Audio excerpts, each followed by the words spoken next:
अस्सलाम वालेकुम अस्सलाम व रहमतुल्लाहि व बरकातुहू। अल्हम्दुलिल्लाह अल्हम्दुलिल्लाह। और सब मज़े में? अल्लाह का शुक्र है अल्हम्दुलिल्लाह। नमाज तरावी हो गई सभी अल्लाह का शुक्र है, सब हो गई हैं। आज दीन की बात में क्या है समीर साहब, हाँ फरमाइए। कुछ सवाल जवाब हो जाए आज मौलाना कुछ। हाँ बेशक तो बहुत हजरत सवाल पूछे, जवाब जरूर। हम लोग भी जाने। दीन वाले हैं, इस्लाम वाले हैं, तो इस्लाम से ही रिलेटेड अगर सवाल होती है तो बहुत ही अच्छी है। इस्लाम है क्या, है ना? इस्लाम बहुत ऐसे हमारे भाई हैं अभी भी जो मालूम है कि हम मुस्लिम हैं, लेकिन इस्लाम का तकाजा, इस्लाम का जो जगह है जो वो पता ही नहीं है। जैसे इस्लाम की बुनियाद है क्या, तो हर आदमी जानता है कि पांच चीज़ों पे इस्लाम पांच चीज़ों पे हमारी बुनियाद है, व्यवस्था है कि बुनियाद है कि उसके अलावा वो उतना जानने के बाद वो ईमान वाला हो गया। कहते हैं लोग ईमान वाला हो गया, तौहीद वाला हो गया, ईमान में दाखिल हो गया। तो अब उससे ये सवाल ये पूछना बहुत ज़रूरी है कि ईमान क्या है, ईमान क्या है, व्हाट इज़ द ईमान, ईमान के अरकान क्या है। तो ईमान की फुलफिल होने का 6 शराइतें हैं। जैसे ईमान क्या है, तो ईमान 6 चीज़ों को मिलकर एक ईमान बनता है। ईमान का सबसे पहला रुकन है अल्लाह पे यकीन, एक अल्लाह से होने का यकीन, एक अल्लाह से होने का यकीन, अल्लाह के पैगम्बरों, रसूलों, अंबियाओं, इन लोगों पर यकीन, अल्लाह के कुरान पे यकीन, किताबों अल्लाह की किताब तो 4-5 किताब थी, लेकिन कुरान आने के बाद से उनको मौलाना जानते हैं कि रोका गया और ये बेहतर कर दिया गया।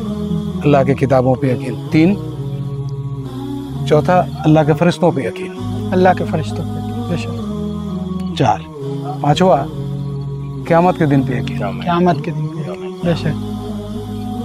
छठा जो बहुत ही बेहतरीन और बड़ा नाजुक पॉइंट है, ये 5 तो हर आदमी से आप पूछेंगे तो बोलेगा हमको बिल्कुल यकीन है। अल्लाह पे कैसे नहीं यकीन होगा, अल्लाह के रसूलों पे कैसे नहीं यकीन होगा, अल्लाह की किताबों पे कैसे नहीं यकीन होगा, कैसे नहीं जज और खजा के दिन के क़यामत के दिन पे यकीन है। 5 तो बड़ी मजबूती होती है। छठा पे आते आते जरा सा आदमी डमाडोल हो जाता है। वो क्या है छठा, भले बुरे, अच्छे बुरे तकदीर पे यकीन, अच्छे बुरे तकदीर पे यकीन। माशाअल्लाह। छठा जो है ईमान के अरकान में 6 अरकान हैं, जिनमें ये 6 को लेना है, जिसमें लास्ट वाला में आने के बाद से मामला गड़बड़ हो जाता है। एक तौहीद वाले का, एक मुसलमान का, एक ईमान वाले का ईमान वही गड़बड़ होता है। तकदीर पे भरोसा नहीं करता है, तकदीर को बनाने के चक्कर में गड़बड़ा जाता है मामला। इधर तो 5 बहुत अच्छा है, 5 पे मुकम्मल बहुत तरीके से एकदम खड़ा है, लेकिन छठा पे हिल जाता है। वहाँ पर भी हमको इतना खड़ा रहना है कि नहीं, जो मेरा रब ने लिख दिया है, जो मेरा रब चाहेगा वो ही होगा। बेशक बेशक। लेकिन यहाँ पे नहीं, जरा सा ये कर लेते तो हो सकता है ये हो जाता है, हम घर से ना निकलेते तो हो सकता है एक्सीडेंट ना होता है। लेकिन तकदीर पे यकीन ये छठा मुकम्मल, यही बहुत बड़ा है, जहाँ पे एक ईमान वाला थोड़ा सा डगमगाता है, एक मुसलमान गड़बड़ होता है। बहुत अच्छी बात बताई आपने, माशाअल्लाह। 6 अरकान में से ये याद रखें इंशाअल्लाह।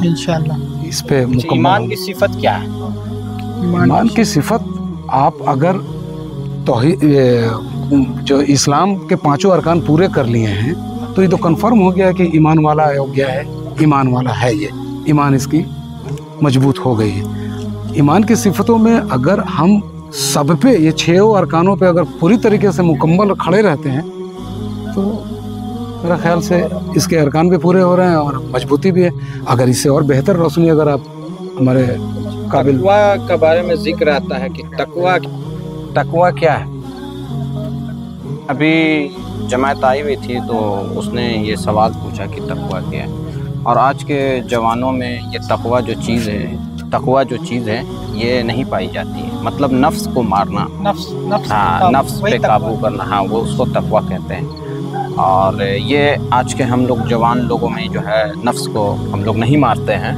और सबसे ज़्यादा आया है जिसने अपने नफ्स पे कंट्रोल किया, अपने नफ्स को मारा, वो दुनिया और आखिरत में दोनों जगह पे कामयाब। बेशक। ये हदीस में आता है।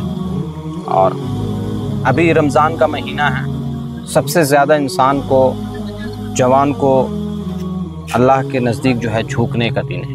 ये महीना इतना मुबारक है, इसी में तकवा का जो है आप एग्ज़ाम्पल ले लीजिए कि आप कितना परहेज़गार हैं, तकवा पे कंट्रोल कर सकते हैं, परहेज़गारी कर सकते हैं। और क्यों, देखिए आप सहरी खाएं और आधी रात में अल्लाह के पास झुकें, कहें कि कुरान में इसका ज़िक्र आता है सूरह मुदस्सिर में कि जिसने आधी रात में, मतलब रात का तीसरा जो हिस्सा है, आप उसमें अल्लाह को याद करें, मतलब झुके नमाज पढ़ें, दुआ मांगे, अल्लाह ताला अनकरीब तुम्हारे सबसे ज़्यादा नज़दीक होते हैं। तो ये सब क्या है, हम नफ्स को मारेंगे, शैतान को दूर भगाएंगे और उसके बाद जो है अल्लाह के सामने जाएंगे। तो ये नफ्स और तकवा पे जो अच्छी बात बताई आपने। माशाल्लाह, जज़ाकल्लाहु खैर। क्लोज